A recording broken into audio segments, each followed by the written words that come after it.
Hey guys, welcome back to YouTube channel. I am Om Prakash Saini और आज हम जो अनाउंस करने जा रहे हैं वो हमारा व्हाट्सएप नंबर है, जिसके माध्यम से हम आप तक विभिन्न प्रकार के आपकी आवश्यकता के अनुसार नोट्स उपलब्ध करवाएंगे। आपको अपना सब्जेक्ट और क्लास लिखकर हमें व्हाट्सएप करना है।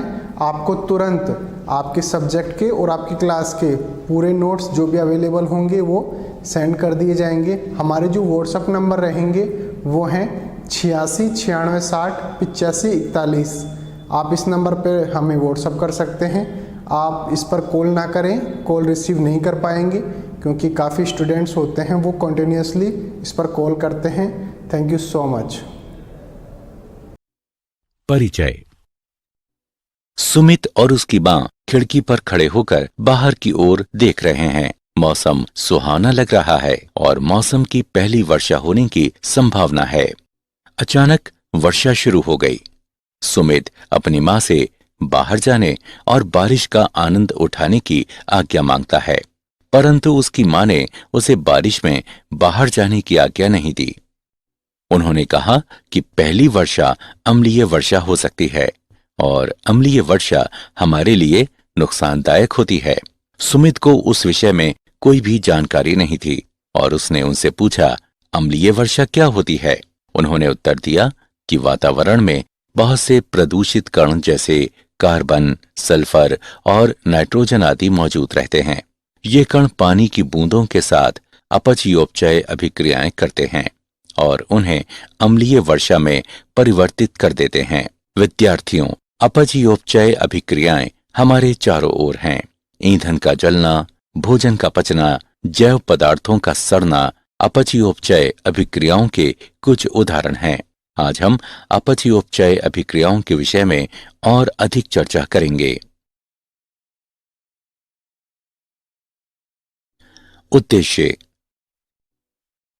इस पाठ के अंत तक आप निम्न करने में सक्षम हो जाएंगे। अपचयोपचय अभिक्रियाओं को परिभाषित करना, अपचयोपचय अभिक्रियाओं के उत्कृष्ट विचारों से परिचित होना, ऑक्सीकरण तथा अपचयन अभिक्रियाओं के आणविक विचारों को समझना, ऑक्सीकरण तथा अपचयन की समकालिक घटनाओं को जानना, ऑक्सीकरण संख्या की गणना करना, ऑक्सीकरण संख्या के आधार पर ऑक्सीकरण और अपचयन को परिभाषित करना, अपचयोपचय अभिक्रियाओं के प्रकारों को समझना, आयन इलेक्ट्रॉन पद्धति और ऑक्सीकरण संख्या पद्धति द्वारा संतुलन करना, अपचयोपचय अभिक्रियाओं और इलेक्ट्रोड विधि का विश्लेषण करना और विद्युत रासायनिक सेलों को परिभाषित करना। परिभाषा। हमारे प्रतिदिन के जीवन में हम लोहे में जंग लगना, कपड़ों का रंग फीका पड़ना, ज्वलनशील तत्वों जैसे कि भोजन पकाने वाली गैस, लकड़ी, कोयला इत्यादि का जलना जैसी विभिन्न प्रक्रियाओं को होते देखते हैं। ये सभी क्रियाएं विशिष्ट प्रकार की रासायनिक अभिक्रियाओं के वर्ग के अंतर्गत आती हैं, जिसे अपचयन, ऑक्सीकरण या अपचयोपचय अभिक्रियाएं कहते हैं। अपचयोपचय अभिक्रियाओं के चिर प्रतिष्ठित विचार। ऑक्सीकरण, ये ऑक्सीजन अथवा ऋण विद्युतीय तत्व का समावेश या हाइड्रोजन अथवा धन विद्युतीय तत्व के निष्कासन की एक प्रक्रिया होती है। अपचयन, यह हाइड्रोजन अथवा किसी धन विद्युतीय तत्व के समावेश या ऑक्सीजन अथवा ऋण विद्युतीय तत्व के निष्कासन की एक प्रक्रिया होती है। आइए अपचयोपचय अभिक्रियाओं को बेहतर ढंग से समझने के लिए कुछ उदाहरण देखते हैं। PbO और कार्बन की अभिक्रियाएं। यहां लेड ऑक्साइड में से ऑक्सीजन निष्कासित हो जाती है और कार्बन में समावेशित हो जाती है। इस प्रकार PbO अपचयित हो जाता है, जबकि C ऑक्सीकृत होता है। H2S और Cl2 की अभिक्रियाएं। यहां हाइड्रोजन सल्फाइड में से हाइड्रोजन निष्कासित हो जाती है और क्लोरीन में समावेशित हो जाती है। इस प्रकार H2S का ऑक्सीकरण होता है और Cl2 का अपचयन होता है। ऑक्सीकरण और अपचयोपचय अभिक्रियाओं की इलेक्ट्रॉनिक संकल्पना। इलेक्ट्रॉनों की एक स्पीशीज से दूसरे में स्थानांतरित होने के फलस्वरूप विद्युत रासायनिक अभिक्रियाएं घटित होती हैं। एक उदाहरण पर विचार करें। यदि मैग्नीशियम को ऑक्सीजन में चलाया जाए तो ये ऑक्सीकृत होकर मैग्नीशियम ऑक्साइड देता है। मैग्नीशियम ऑक्साइड के बनने में मैग्नीशियम परमाणु से 2 इलेक्ट्रॉन ऑक्सीजन परमाणु पर स्थानांतरित होते हैं। ऑक्सीकरण वह प्रक्रिया है जिसमें एक परमाणु या परमाणुओं का समूह एक या अधिक इलेक्ट्रॉनों को खोकर रासायनिक अभिक्रियाओं में भाग लेते हैं। इलेक्ट्रॉनों का निष्कासन होने पर स्पीशीज के धनात्मक आवेश में वृद्धि या ऋणात्मक आवेश में कमी हो जाती है। वे स्पीशीज जिनमें अभिक्रियाओं के दौरान इलेक्ट्रॉनों का निष्कासन होता है उन्हें अपचायक कर्मक कहते हैं। MnO4 ऋणात्मक, Fe2 प्लस और Cu इस उदाहरण में अपचायक कर्मक हैं। अपचयन वह प्रक्रिया है जिसमें एक परमाणु या परमाणुओं का समूह रासायनिक अभिक्रियाओं में भाग लेकर एक या अधिक इलेक्ट्रॉनों को ग्रहण करते हैं। इलेक्ट्रॉनों को ग्रहण करने पर स्पीशीज के धनात्मक आवेश में कमी या ऋणात्मक आवेश में वृद्धि होती है। वे स्पीशीज जो अभिक्रियाओं के दौरान इलेक्ट्रॉनों को ग्रहण करते हैं उन्हें ऑक्सीकरण कर्मक कहते हैं। Ag+, Fe3+, FeCN6 ऋणात्मक इस उदाहरण में ऑक्सीकरण कर्मक है। ऑक्सीकरण और अपचायक की समकालिक घटनाएं। चूंकि ऑक्सीकरण में इलेक्ट्रॉनों का विलोपन और अपचयन में इलेक्ट्रॉनों की प्राप्ति होती है, इसलिए यह स्पष्ट है कि यदि एक तत्व इलेक्ट्रॉनों को खोता है तो ठीक उसी समय दूसरे तत्व को इलेक्ट्रॉनों को अर्जित करना चाहिए। इसका मतलब है कि किसी भी प्रक्रम में ऑक्सीकरण तभी हो सकता है यदि दूसरी ओर अपचयन भी हो रहा हो तथा इसके विलोमतः भी सत्य है। अपचयोपचय अभिक्रियाओं के दौरान अपचायक से ऑक्सीकरण कर्मक में इलेक्ट्रॉनों का स्थानांतरण होता है। इस अभिक्रिया में जिंक परमाणु इलेक्ट्रॉनों को खोते हैं और जिंक आयनों में ऑक्सीकृत हो जाते हैं, जबकि क्यूप्रिक आयन इलेक्ट्रॉनों को अर्जित करते हैं और कॉपर परमाणुओं में अपचयित हो जाते हैं। यहां क्यूप्रिक आयन ऑक्सीकरण कर्मक तथा जिंक परमाणु अपचायक कर्मक के रूप में कार्य करते हैं। प्रत्येक अपचयोपचय अभिक्रिया को 2 अर्ध अभिक्रियाओं में विभाजित किया जा सकता है। एक इलेक्ट्रॉनों के ह्रास को प्रदर्शित करती है जो ऑक्सीकरण अर्ध अभिक्रिया कहलाती है। दूसरी इलेक्ट्रॉनों की प्राप्ति को प्रदर्शित करती है जो अपचयन अर्ध अभिक्रिया कहलाती है। अभिक्रिया को 2 अर्ध अभिक्रियाओं में विभाजित किया जा सकता है, जैसे SN2 धनात्मक SN4 धनात्मक +2 इलेक्ट्रॉन देता है। ये समीकरण ऑक्सीकरण अर्ध अभिक्रिया कहलाता है तथा 2Hg2 धनात्मक +2 इलेक्ट्रॉन Hg2 धनात्मक होता है। Hg2 धनात्मक देता है। ये समीकरण अपचयन अर्ध अभिक्रिया कहलाता है। ऑक्सीकरण संख्या। किसी तत्व की ऑक्सीकरण संख्या को हम अधिक ऋण विद्युतीय परमाणु के साथ साझा इलेक्ट्रॉनों को गिनते हुए उस अवशिष्ट आवेश के रूप में परिभाषित कर सकते हैं जो इसके परमाणु पर होता है या प्रतीत होता है। जब अणु के अन्य सभी परमाणु आयनों के रूप में हटाए गए मान लिए जाते हैं। हाइड्रोजन क्लोराइड अणु के एक उदाहरण पर विचार करें। क्लोरीन हाइड्रोजन की तुलना में अधिक ऋण विद्युतीय हैं, इसलिए साझा युग्म को क्लोरीन परमाणु पर गिना जाता है। क्लोरीन एक अतिरिक्त इलेक्ट्रॉन प्राप्त करता है और एक इकाई ऋणावेश अर्जित करता है, अतः क्लोरीन की ऑक्सीकरण संख्या 1 है। दूसरी ओर हाइड्रोजन परमाणु में इलेक्ट्रॉन के बिना इकाई धनावेश होता है, इसलिए हाइड्रोजन क्लोराइड में हाइड्रोजन की ऑक्सीकरण संख्या +1 होती है। परमाणु में ऑक्सीकरण संख्या निर्धारित करने के सामान्य नियम। पहला नियम, स्वतंत्र या प्राथमिक अवस्था में तत्वों की ऑक्सीकरण संख्या इसके अपरूपक आकार के निरपेक्ष हमेशा 0 होती है। दूसरा नियम, एक परमाणुक आयनों में तत्वों की ऑक्सीकरण संख्या आयन पर आवेश के बराबर होती है। तीसरा नियम, फ्लोरीन की ऑक्सीकरण संख्या इसके सभी यौगिकों में हमेशा ऋण 1 ही होती है। चौथा नियम, हाइड्रोजन की निर्धारित ऑक्सीकरण संख्या इसके सभी यौगिकों सिवाय मेटल हाइड्राइड्स के +1 होती है। मेटल हाइड्राइड्स में हाइड्रोजन की ऑक्सीकरण संख्या -1 होती है। पांचवा नियम, ऑक्सीजन की आवंटित ऑक्सीकरण संख्या इसके अधिकतर यौगिकों में ऋण 2 है। छठा नियम, बहुपरमाणविक आयन में इसके सभी परमाणुओं की ऑक्सीकरण संख्याओं का योग आयन पर आवेश के बराबर होता है।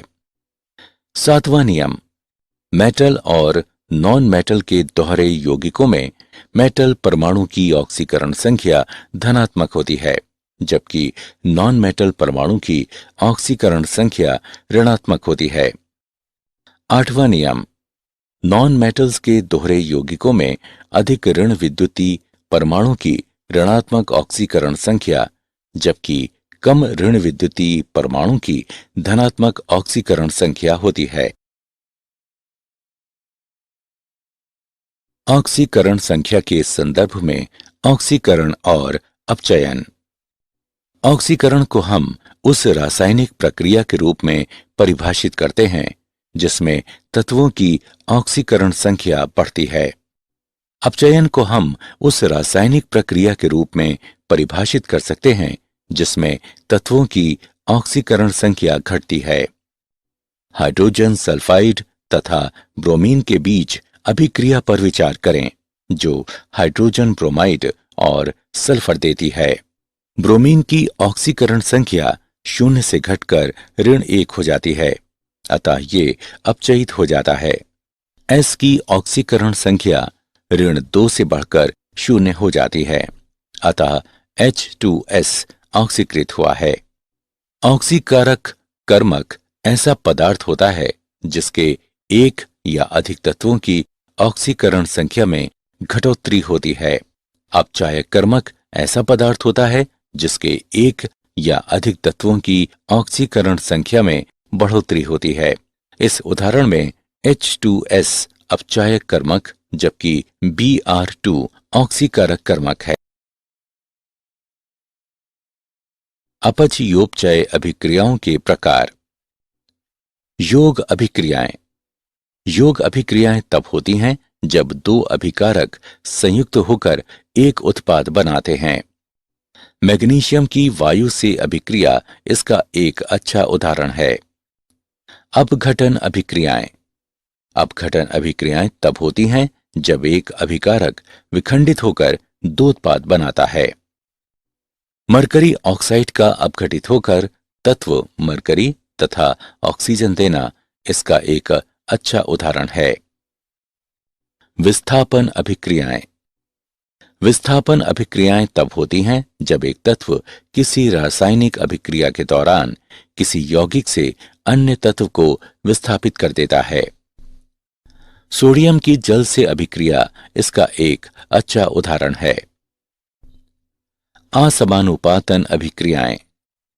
ऐसी अभिक्रियाएं जिनमें एक ही स्पीशीज ऑक्सीकृत तथा अपचयित होता है, अर्थात एक ही स्पीशीज अपनी निम्नतर ऑक्सीकरण अवस्था तथा उच्चतर ऑक्सीकरण अवस्था में बदल जाता है, वे असमानुपातन अभिक्रियाएं कहलाती हैं। इस अभिक्रिया में क्लोरीन एक ही समय पर ऑक्सीकृत तथा अपचयित हो जाती है। आयन इलेक्ट्रॉन पद्धति द्वारा संतुलन। पहला चरण। अभिक्रिया में सम्मिलित प्रत्येक परमाणु की ऑक्सीकरण संख्या को चिह्नित करें। दूसरा चरण, मुख्य अपचयोपचय समीकरण को दो अर्ध अभिक्रियाओं में विभाजित करें। ऑक्सीकरण अर्धभाग और अपचयन अर्धभाग। प्रत्येक अर्ध अभिक्रिया में परमाणुओं को संतुलित करें जिनकी ऑक्सीकरण संख्या में परिवर्तन होता है। तीसरा चरण, प्रत्येक अर्ध अभिक्रिया में ऑक्सीकरण संख्या में भिन्नता के लिए अनिवार्य पक्ष में इलेक्ट्रॉन जोड़ें। चौथा चरण, प्रत्येक अर्ध अभिक्रिया पक्ष में से उस पक्ष में उचित संख्या में H2O अणु जोड़ते हुए ऑक्सीजन परमाणुओं को संतुलित करें जिसमें O परमाणुओं की कमी हो। पांचवां चरण, प्रत्येक अर्ध अभिक्रिया पक्ष में से उस पक्ष में उचित संख्या में अम्लीय माध्यम के लिए H की पावर प्लस आयनों की उचित संख्या जोड़ते हुए तथा क्षारीय माध्यम के लिए H2O अणुओं की उचित संख्या जोड़ते हुए हाइड्रोजन परमाणुओं को संतुलित करें जिसमें H परमाणुओं की कमी हो। छठा चरण, अर्ध अभिक्रियाओं को उचित पूर्णांक से गुणा करते हुए और उन्हें परिणामी समीकरण में जोड़ते हुए लुप्त तथा प्राप्त इलेक्ट्रॉनों की संख्या को समान बनाएं।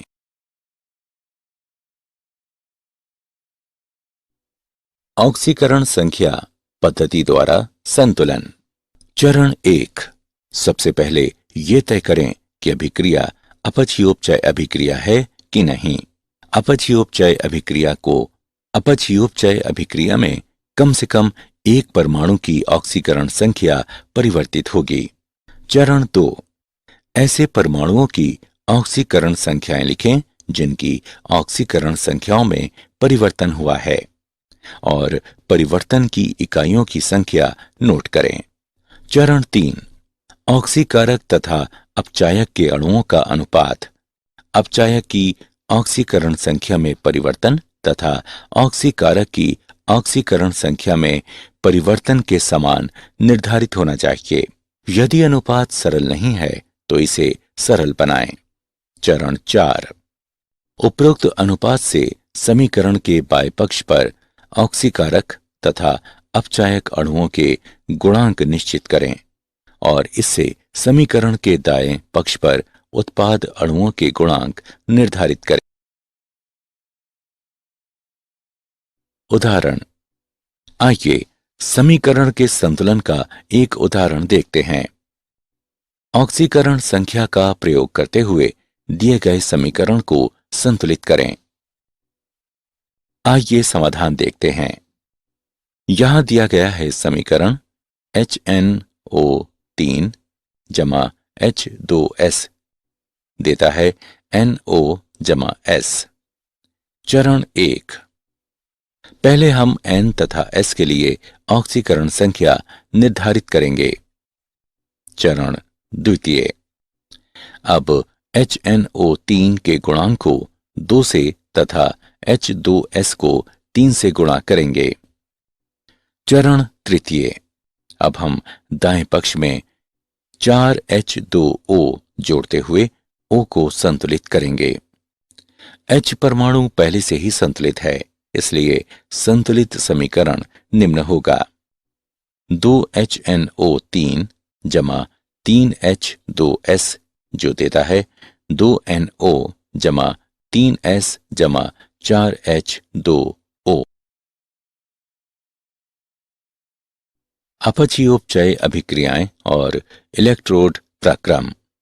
वह अपचयोपचक अभिक्रिया जिसमें ऑक्सीकरण और अपचयन एक ही पात्र में होते हैं प्रत्यक्ष अपचयोपचय अभिक्रिया कहलाती है। इस प्रकार की अभिक्रियाओं में इलेक्ट्रॉनों का अपचायक कर्मक से ऑक्सीकरण कर्मक में स्थानांतरण बहुत कम दूरी में होता है। उदाहरण के लिए, यदि एक बीकर में कॉपर सल्फेट के घोल को लेकर उसमें जिंक रॉड को डुबाया जाता है तो एक स्वतः अभिक्रिया होती है और निम्नलिखित प्रेक्षण देखे जाते हैं। जिंक की छड़ घुलना शुरू हो जाती है और इसका द्रव्यमान धीरे धीरे घटने लगता है। CuSO4 विलयन का नीला रंग धीरे धीरे हल्का होता जाता है। बीकर के तले में कॉपर का लाल भूरा पातन जमा हो जाता है। अभिक्रिया होने के साथ ऊष्मा निकलती है। विलयन वैद्युत उदासीन बना रहता है और अभिक्रिया अनंत समय तक नहीं चलती, बल्कि कुछ समय बाद रुक जाती है। विद्युत रासायनिक सेल। एक विद्युत रासायनिक सेल वह युक्ति है जिसमें रासायनिक ऊर्जा विद्युत ऊर्जा में परिवर्तित हो जाती है। इन्हें उत्प्रेरक सेल या वोल्टीय सेल भी कहते हैं। आइए जिंक तथा CuSO4 विलयन के बीच अपचयोपचय अभिक्रिया पर विचार करें। Zn तथा CuSO4 विलयन को पृथक पात्रों में लिया जाता है।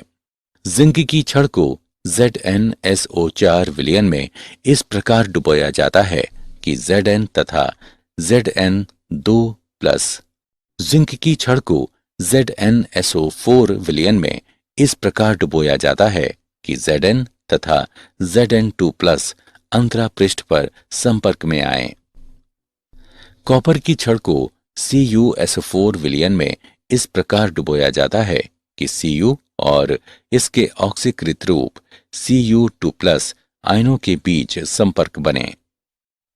वह व्यवस्था जिसमें अंतरा पृष्ठ पर पदार्थ के ऑक्सीकृत तथा अपचयित रूप के बीच संपर्क होता है, अपचयोपचय युग्म कहलाती है। धातु की दोनों छड़ें इलेक्ट्रोडों की भांति कार्य करती हैं और एक गैल्वेनोमीटर के माध्यम से एक चालक तार द्वारा जुड़ी रहती हैं। दोनों विलयनों को लवण सेतु कहलाने वाली उल्टी यू आकार की नली से जोड़ा जाता है। यू आकार की नली को किसी विद्युत अपघट्य के जलीय विलयन से भरा जाता है। जिस इलेक्ट्रोड पर ऑक्सीकरण होता है वह एनोड तथा जिस पर अपचयन होता है वह कैथोड कहलाती है। वैद्युत रासायनिक सेल में लवण सेतु दो अत्यंत महत्वपूर्ण कार्य संपन्न करता है। यह परिपथ पूरा करते हुए धारा का प्रवाह निर्मित करता है। यह वैद्युत उदासीनता बनाए रखता है। क्या आप जानते हैं धातुओं का संक्षारण एक प्राकृतिक रूप से होने वाली अपचयोपचय अभिक्रिया है। इलेक्ट्रॉन प्राप्त करने वाले परमाणु की संयोजकता घट जाती है, जिससे ये अपचयित हो जाता है और ऑक्सीकारक कर्मक कहलाता है। इलेक्ट्रॉन खोने वाले परमाणु की ऑक्सीकरण संख्या बढ़ जाती है, जिससे ये ऑक्सीकृत हो जाता है और अपचायक कर्मक कहलाता है। गैल्वेनिक सेल में अपचयोपचय अभिक्रिया स्वतः प्रावर्तित अभिक्रिया होती है। इस कारण से गैल्वेनिक सेलों को सामान्य बैटरियों के रूप में उपयोग किया जाता है। सारांश। आइए हमने जो कुछ सीखा है उसे संक्षेप में दोहराएं। ऑक्सीकरण ऑक्सीजन अथवा ऋण विद्युतीय तत्व का समावेश या हाइड्रोजन अथवा धन विद्युतीय तत्व के निष्कासन की एक प्रक्रिया होती है। अपचयन हाइड्रोजन अथवा किसी धन विद्युतीय तत्व के समावेश या ऑक्सीजन अथवा ऋण विद्युतीय तत्व के निष्कासन की एक प्रक्रिया होती है। वे स्पीशीज जिनसे अभिक्रियाओं के दौरान इलेक्ट्रॉनों का निष्कासन होता है उन्हें अपचायक कर्मक कहते हैं। वे स्पीशीज जो अभिक्रियाओं के दौरान इलेक्ट्रॉनों को ग्रहण करते हैं उन्हें ऑक्सीकरण कर्मक कहते हैं। अपचयोपचय अभिक्रियाओं के दौरान अपचायक से ऑक्सीकरण कर्मक में इलेक्ट्रॉनों का स्थानांतरण होता है। किसी तत्व की ऑक्सीकरण संख्या को हम अधिक ऋण विद्युतीय परमाणु के साथ साझा इलेक्ट्रॉनों को गिनते हुए उस अवशिष्ट आवेश के रूप में परिभाषित कर सकते हैं जो इसके परमाणु पर होता है या प्रतीत होता है। जब अणु के अन्य सभी परमाणु आयनों के रूप में हटाए गए मान लिए जाते हैं। अपघटन अभिक्रियाएं तब होती हैं जब एक अभिकारक विखंडित होकर दो उत्पाद बनाता है। विस्थापन अभिक्रियाएं तब होती हैं जब एक तत्व किसी रासायनिक अभिक्रिया के दौरान किसी यौगिक से अन्य तत्व को विस्थापित कर देता है। विद्युत रासायनिक सेल वह युक्ति है जिसमें रासायनिक ऊर्जा विद्युत ऊर्जा में परिवर्तित हो जाती है।